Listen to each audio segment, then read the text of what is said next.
चुन्नु मुन्नु यिनीहरू छुन्नु मुन्नुहरू यिनीहरू सबै प्यारो छ। ए भगवान् खानेकुरा दिएको छुइनँ हौ फोटो खिचेको तिमीहरूको। यो चाहिँ खसी यसलाई चाहिँ कहिले के गर्छ थाहा छैन। कस्तो हान्छ हौ यसले। यिनीहरूलाई मोबाइल देखाएको यिनीहरूले चाट्नु जस्तो गर्छ कि यो चाट्न त नचाट है।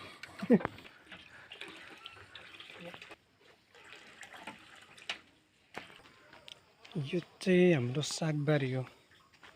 सानो सानो छ अहिले फलेको छैन।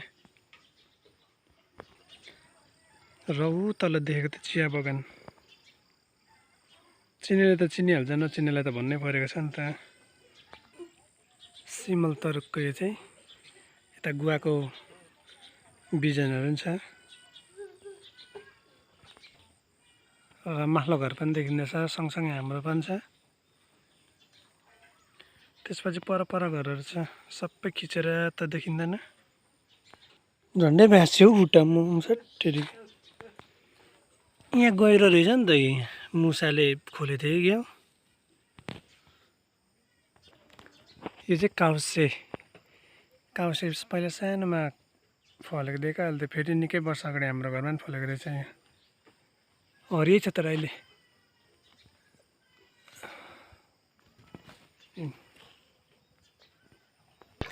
र घरमा चाहिँ खानेपानीको व्यवस्था अहिलेसम्म नै भइरहेको छ। अलिक दिनमा नआउनु पनि सक्छ सुकेर। अहिले त आइरहेको छ। यता हाम्रो बिल्ली सु सु सु हो क्या छिटो खानु भनेपछि त हाम्रो घरको कुखुरा पनि क्या कस्तो भाग्न जोड गर्दैछ। कस्तो छ है यो मसँग दल्ले घेर नि फेरि मलाई पनि पछ्याउँछ होला यसले फेरि। आइज नआउने रहेछ।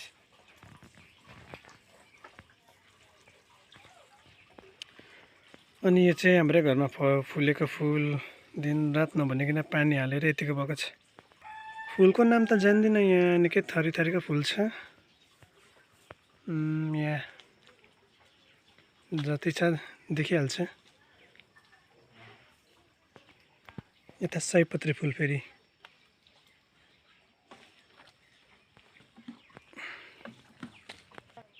यहाँ चाहिँ फुलमा पानी हाल्नु हुँदैछ। हाम्रो भालले यत्रो बढी भएको छ।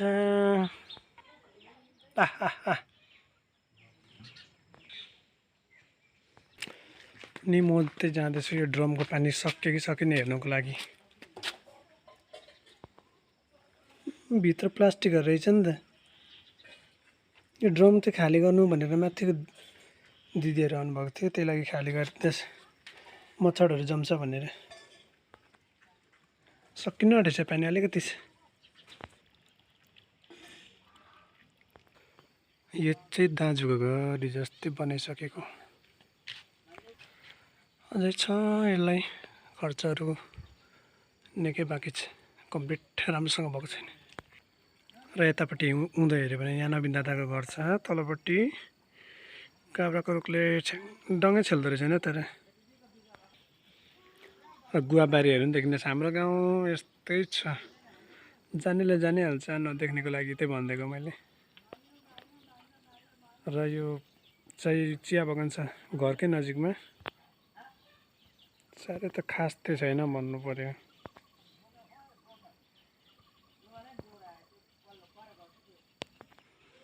बाटो देखाउँदैन भन्दा पनि देखाउनु परिहाल्छ किनकि अब क्यामेराले खिच्दै गर्दा त बाटो त देखिहाल्छ। बाटोको कन्डिसन यस्तो छ। यस्तै बाटोमा गाडीहरू आउनु त आउँछ तर बहुत मुस्किलले। यही बाटोबाट आएर नै यतिको घर बनियो। यतिको कस्तो बादल उठेको छ माथि चाहिँ पानी पर्नु आँटेको भन्नु त मिल्दैन। आधी त निलै छ।